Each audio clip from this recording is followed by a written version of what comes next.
خويا تقريبا ما زالت ربع ساعة حاضر شغال فترة. ان شاء الله ان شاء الله. مرحبا. انت ظني كملتها النصفة كاملة فرغت هكا ولا؟ الحمد لله مازال كيلو نكملوه ونروحوا به. دارنا هي داركم؟ دارنا الكل.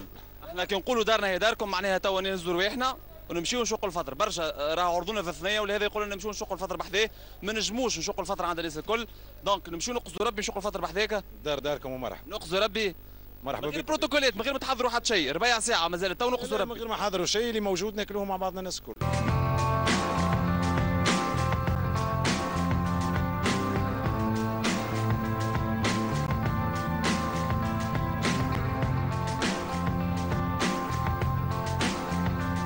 اكثر اكله تميز ولايه باجه شنو هي؟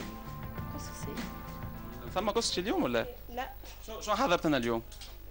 انا اليوم عملت بريك و احكي وميم طارق الحديث والمغزل اي وشوربه وسلطه مشويه. انا اللي علمتها الطياب، انا ديجا امي علمتني الطياب خاطر عشت وحدي هنا، بابا مشى يخدم بعيد في جابس في الجنوب قبل الثوره، وقريت في الانترنا وحدي، معنا كنت اتيديون كنا نطيبوا وحدنا، والبريود اللي سكنت فيها وحدي تعلمت فيها الطياب الكل. خويا فاهم الطرح انت اللي علمتها، طلع هو اللي علمك واش شفت كيفاش؟ علمتها وغلبتني، ما اكلتها بنينه بطريقه غريبه ياسر.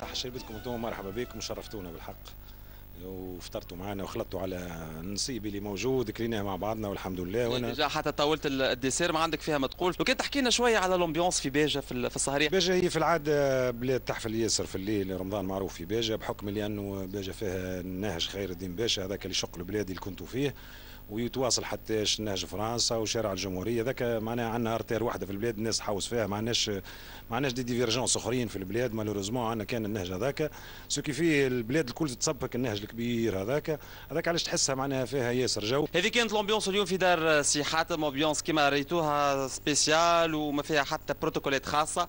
شقينا الفطر، دزينا الباب وشقينا الفطر. ممكن غدوه تلقاونا في بلاصه اخرى، دار شنو الولايه اللي تنجموا نمشيو لها المره الجايه. ان شاء الله نتلاقاو المره الجايه في ولايه اخرى. باي باي ناس الكل.